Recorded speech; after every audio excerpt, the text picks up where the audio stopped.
Yang jelas yang saya rasakan di sini ada seorang hamba yang berjuang untuk banyak orang karena melihat sebuah kezaliman dari penguasa, dari manusia-manusia yang tidak peduli dengan sesamanya, yang hanya mementingkan dirinya sendiri, sehingga beliau intinya rela untuk dicaci, rela untuk dibully, lalu dibagi-bagikanlah ke orang-orang yang tidak mampu. Bahkan saya melihat seperti ada seorang janda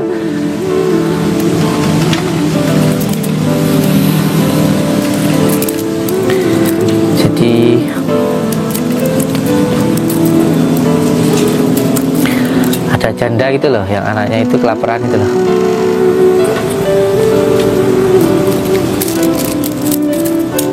Zaman dulu banget tuh. Jadi ada janda itu yang anaknya itu kelaparan gitu loh. Yang saya lihat itu beliau mengorbankan dirinya gitu, mengorbankan dirinya untuk orang lain, ya seperti istri saya lah.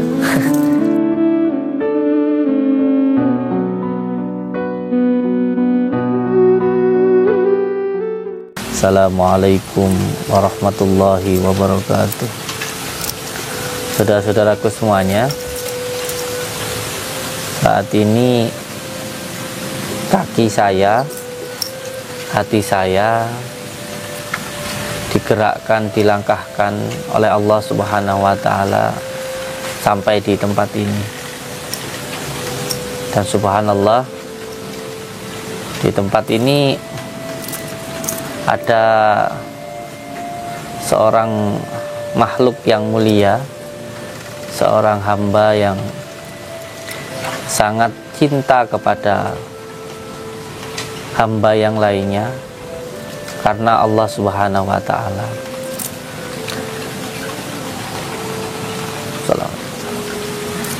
Ada leluhur kita, ada saudara kita yang mengorbankan dirinya, rela untuk dihina. Waalaikumsalam. Rela untuk dicaci, rela untuk dibully karena rasa cintanya kepada sesama, karena rasa cintanya kepada makhluk ciptaan Allah Subhanahu wa Ta'ala, sehingga mengorbankan dirinya untuk dihina, dipandang rendah oleh orang lain karena melihat ketidakadilan, karena melihat sebuah kezaliman. Lalu beliau berniat untuk berjuang, lepas benar atau salah yang beliau lakukan. Saya berbicara hanya dari hati, dan tentunya saya juga mohon maaf kepada pihak-pihak tertentu yang mungkin tidak setuju atau mungkin juga tidak sesuai dengan pandangan ataupun pengetahuan orang lain. Saya berbicara dari diri saya sendiri, dan tentunya juga untuk diri saya sendiri, bukan untuk orang lain. Yang jelas yang saya rasakan di sini ada seorang hamba yang berjuang untuk banyak orang karena melihat sebuah kezaliman dari penguasa, dari manusia-manusia yang tidak peduli dengan sesamanya, yang hanya mementingkan dirinya sendiri, sehingga beliau intinya rela untuk dicaci, rela untuk dibully. Yang terpenting bagaimana beliau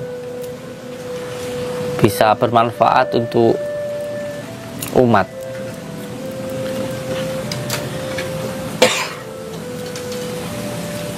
Yaitu insya Allah beliau melakukan sebuah tirakat dulu pada awalnya. Sebuah tirakat dulu, tidak jauh dari tempat ini sebenarnya ada tempat tirakat beliau. Lalu beliau mendapatkan sebuah kelebihan, dan kelebihan beliau itu beliau tidak digunakan untuk kepentingannya sendiri, tetapi untuk umat. Apapun yang beliau lakukan buat saya luar biasa, karena buat saya beliau ini adalah pengamal Thariqah Malmatiyah. Thariqah Malmatiyah itu bagaimana? Thariqah Malmatiyah itu Waalaikumsalam, adalah thariqah yang benar-benar wusul atau muqarrabah, benar-benar kefutuh hatinya kepada Allah Subhanahu wa taala, sehingga dia tidak peduli dengan omongan orang, dengan cacian orang. Dia hanya melihat kepada yang maha melihat, yaitu Allah Subhanahu wa taala. Beliau mengorbankan dirinya untuk dihina, untuk dicaci. Yang terpenting beliau bisa membantu sesama. Mungkin di mata penguasa, di mata banyak orang, beliau ini adalah seorang pencuri. Tetapi beliau itu mencuri untuk banyak orang, bukan untuk dirinya sendiri. Bahkan sama sekali tidak memakan makanan yang beliau ambil, tetapi yang beliau ambil itu beliau berikan kepada masyarakat. Jadi yang saya rasakan di dalam hati saya itu, saya seperti melihat seseorang yang berpakaian hitam begitu. Saya seperti menonton TV. Jadi seperti ada seseorang yang mengambil, ya bahasanya mencuri di tempat-tempat orang kaya, lalu dibagi-bagikanlah ke orang-orang yang tidak mampu. Bahkan saya melihat seperti ada seorang janda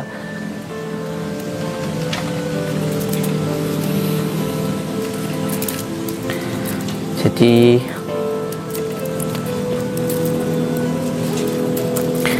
ada janda itu loh, yang anaknya itu kelaparan itu loh.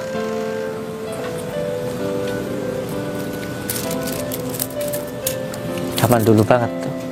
Jadi ada janda itu yang anaknya itu kelaparan gitu loh. Terus ibunya itu lagi masak. Itu tanya anaknya itu, udah mateng bu?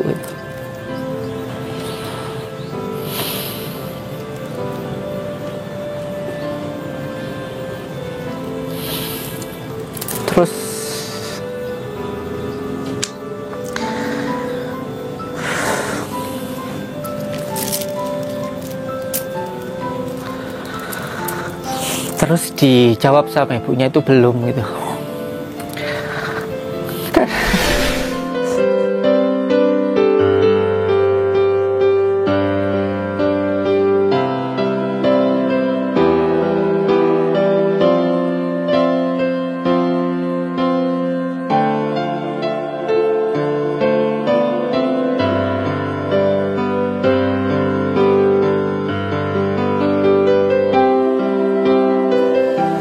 Karena yang dimasak itu batu gitu.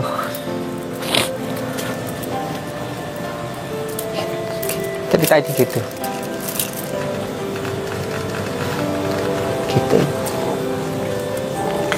Terus ya, intinya seperti itulah yang saya lihat itu. beliau mengorbankan dirinya gitu, mengorbankan dirinya untuk orang lain, ya seperti istri saya lah yang mengorbankan kebahagiaannya untuk saya. Atau bahkan menurut saya seperti Kanjeng Sunan Kalijaga, beliau ini hanya beda versinya saja, waktunya, tapi hatinya, perjuangannya sama seperti Kanjeng Sunan Kalijaga.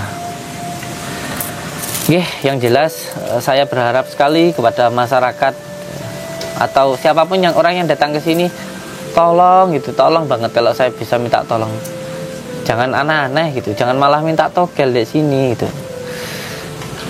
Bukan berarti kalau beliau itu melakukan hal yang semacam itu, kamu tidak tahu apa yang beliau lakukan.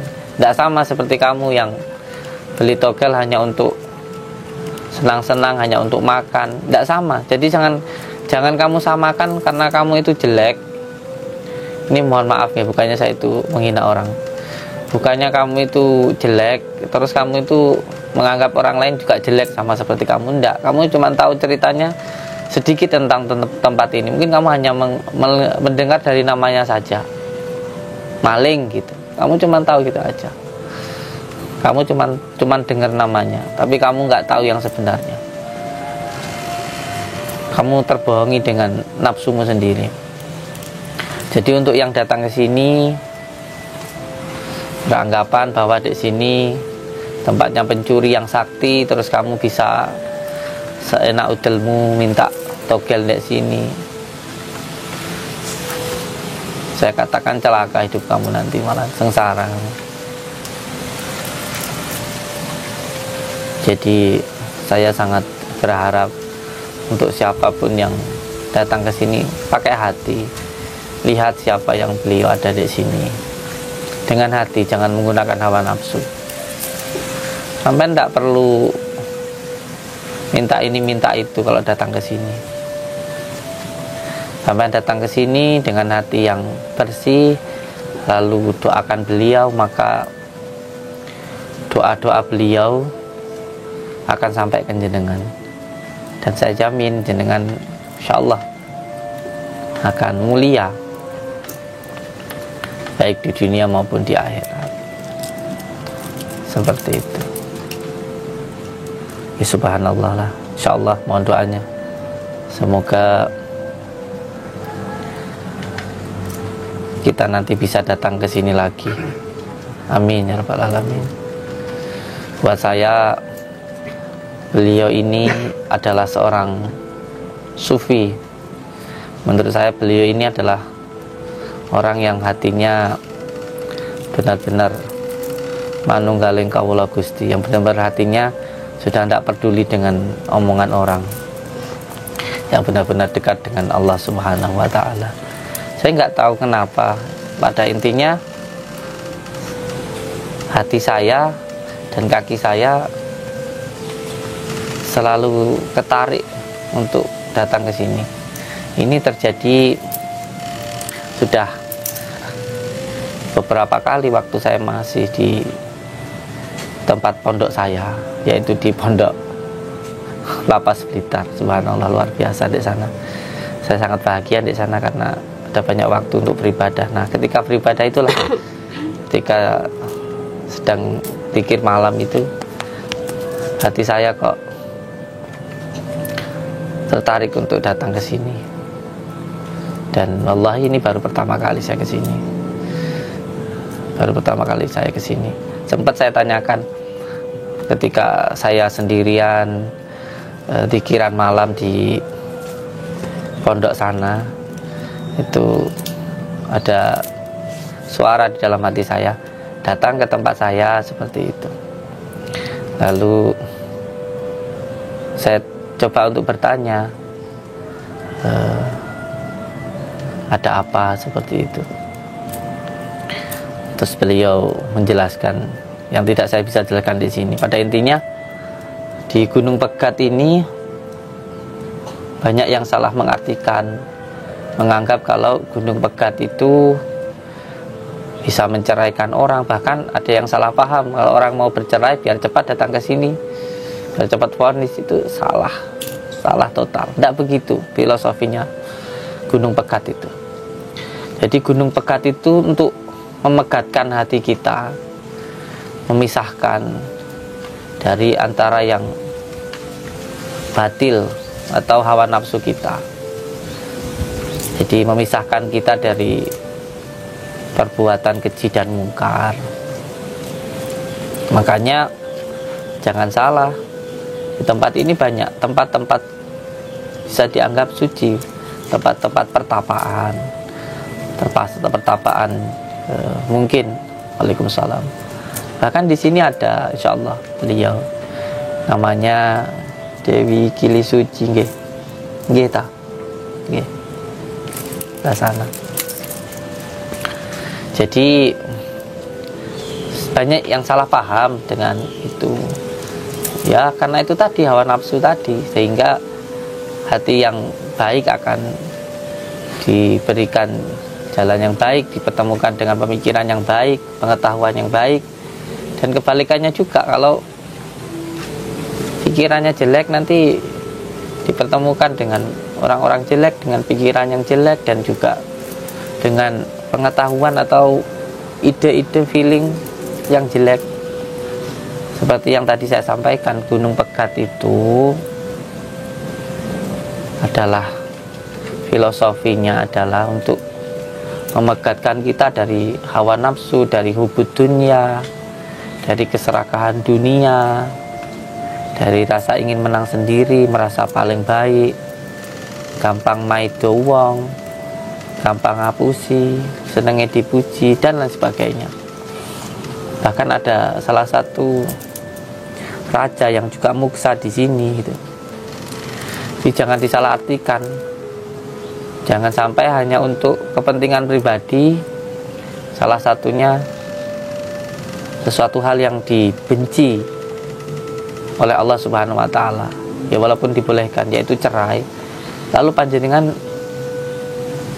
datang ke sini bukan untuk menceraikan suamimu, bukan. Di sini menceraikan dirimu dari sifat angkara murka, hubud dunia, dari sifat-sifat buruk yang ada di dirimu itu loh. Makanya saya disuruh datang ke sini. Sebenarnya pertama kali disuruhnya datang ke sini. Makanya saya tadi ya sempat itu kok agak rene ya, dari jam nurutin istri dulu gitu. Loh, beliau malah tersenyum, beliau senang, bukannya marah gitu, karena memang menuruti istri atau menyenangkan istri itu juga ibadah, ya gak apa-apa, yang penting istrinya dulu. Jadi beliau intinya menyuruh datang ke sini itu untuk megat. Kata pegat itu artinya cerai. Untuk cerai itu artinya pisah. Nah, pisah itu maksudnya untuk memisahkan hati kita dari hawa nafsu, dari khatirah ataupun intuisi ataupun firasat ataupun pikiran-pikiran yang dari syaitoniyah maupun nafsaniyah, seperti itu, sehingga hati itu benar-benar bisa bening gitu. Hati itu bisa benar-benar suci, seperti itu. Intinya ngoten niku nggih. Terus subscriber lover saya di manapun berada, jangan salah paham. Alam ini mengajarkan ilmu yang luar biasa ke kita kalau kita itu mau belajar ke alam. Dan alam ini adalah guru untuk diri kita yang tidak mungkin menipu kita. Beda kalau sama manusia, termasuk saya. Mungkin jadi guru karena ingin dipuji, kadang omongan sama perbuatan nggak sama, seperti itu. Tapi kalau alam itu benar-benar mengajarkan kebaikan terhadap diri kita. Salah satunya ketika kita sholat, kita berdiri, Itu seperti supaya diri kita itu bisa menyaksikan apa yang Allah ciptakan. Makanya pertama wahyu yang diberikan kepada baginda Rasulullah itu adalah Iqra, yaitu baca ya Muhammad. Kita ini disuruh membaca apapun yang Allah ciptakan, belajar. Dan ketika kita berdiri, kita disuruh untuk melihat, membaca. Kita juga harus belajar. Dan yang penting ketika kita melihat, jangan baperan. Yang penting ketika kita berdiri itu jangan sampai kita itu baperan. Ketika kita sholat berdiri, disuruh menyaksikan apa yang Allah ciptakan, kita jangan baperan. Melihat orang cantik, secantik apapun, kalau bukan hak kita, bukan istri kita, apalagi istri orang, ya jangan baperan. Ketika melihat ada orang kaya yang memang dia punya rezeki yang tidak sama dengan diri kita, ya kita jangan baperan. Kalaupun melihat sesuatu hal yang jelek, ya jangan kita itu merasa diri kita lebih baik dari yang lainnya. Jangan mentang-mentang kita sholat lalu merasa lebih mulia dari yang lainnya. Jangan mentang-mentang ketika ada orang yang minum minuman keras, maksiat, lalu kita merasa lebih mulia dari dirinya. Belum tentu yang orang itu yang maksiat, kita yang taat, atau ketika itu kita taat, kita merasa lebih mulia dari yang lainnya. Belum tentu. Ada banyak riwayat yang menerangkan, menceritakan ada seseorang yang taat meninggalnya dalam keadaan maksiat. Ada juga orang yang sering melakukan maksiat, tapi pada akhirnya karena fadlnya Allah, karena kasih sayangnya Allah, meninggalnya dalam keadaan taat. Banyak riwayat seperti itu. Ada orang yang hafal Al-Quran, tapi karena tergoda oleh wanita akhirnya meninggalnya masuk neraka. Ada orang yang awalnya peminum, pembunuh, pada akhirnya karena taubat meninggalnya dalam keadaan taat. Yang kedua, ketika kita sholat, kita ruku itu kalau menurut saya ruku itu artinya ada rukun. Jadi merukunkan diri kita secara zahiriyah maupun batiniyah. Mulai dari merukunkan sedulur batinnya, karena banyak orang yang hidupnya sengsara itu karena juga nggak bisa rukun dengan sedulur batinnya. Jadi lawamah, supiyah, amarah, mutmainah ini kita harus bisa mengendalikan keempat saudara batin kita itu. Termasuk juga rukun dengan saudara kita, dengan teman kita, dengan tetangga kita, dan lain sebagainya. Dan yang ketiga, ketika kita sujud itu kepala kita, muka kita menempel di tanah, itu kita harus belajar wataknya tanah. Di setiap gerakan sholat itu ada pelajarannya. Tanah itu sabar, tanah itu diam, dan tidak pernah tanah itu, bumi itu membalas keburukan. Seburuk apapun kita mentengkelek di atas bumi ini, diinjak-injak, ya tidak pernah tahu terima kasih. Tapi bahkan kita kencingi, kita ludahi, kita beraki, tapi tanah itu menumbuhkan makanan untuk kita makan. Bisa ndak kita tiap hari sholat kepala kita sujud di tanah, ketika ada yang menghina kita, kita bisa tetap tersenyum, kita mendoakan baik untuk mereka, karena baik dengan orang yang baik itu biasa. tapi baik terhadap orang yang nggak baik sama kita itu luar biasa.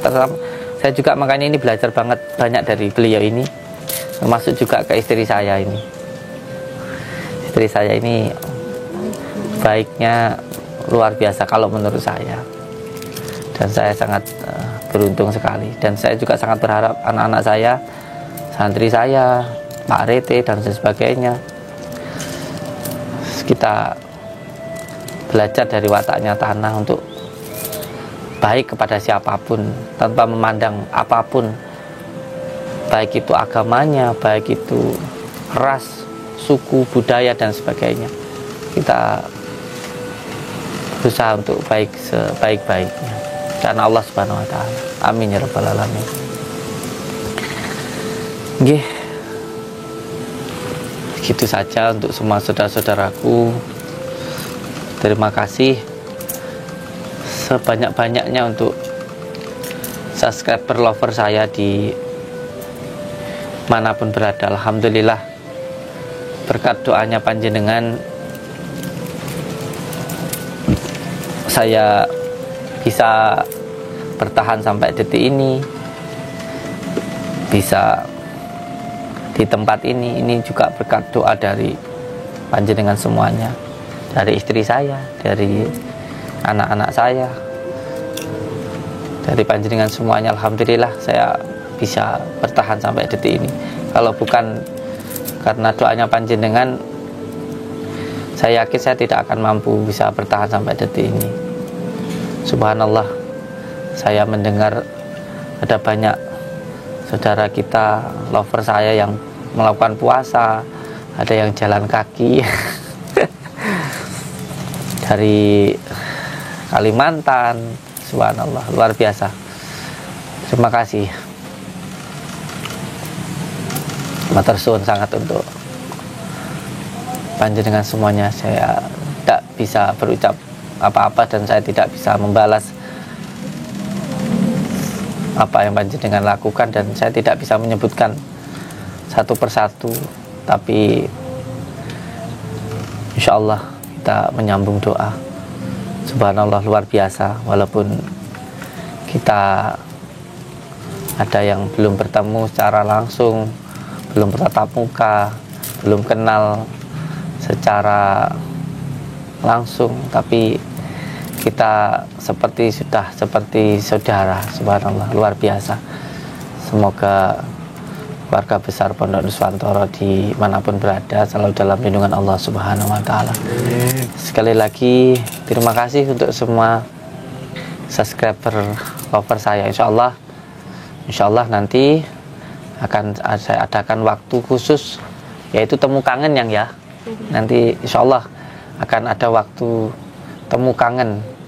Nanti saya cantumkan di tab komunitas atau nanti saya sampaikan. Insya Allah saya nanti minta petunjuk dulu kepada Allah Subhanahu wa taala, waktunya kapan seperti itu. Insya Allah waktu-waktu dekat inilah gitu. Kita adakan silaturahmi temu kangen nanti gitu ya. Insya Allah nanti waktunya, tanggalnya saya tentukan. Nggih sayang nggih. Nggih, matur suwun saudara-saudaraku semuanya, subscriber lover saya di manapun berada. Semoga panjenengan semuanya selalu dalam lindungan Allah Subhanahu wa taala, dapatkan rezeki yang berkah, barokah, berlimpah dan selalu bertambah. Panjenengan yang ada di luar negeri yang sedang bekerja, semoga selalu dalam lindungan Allah Subhanahu wa taala. Amin ya rabbal alamin. Wabillahi taufiq wal hidayah. Wassalamualaikum warahmatullahi wabarakatuh.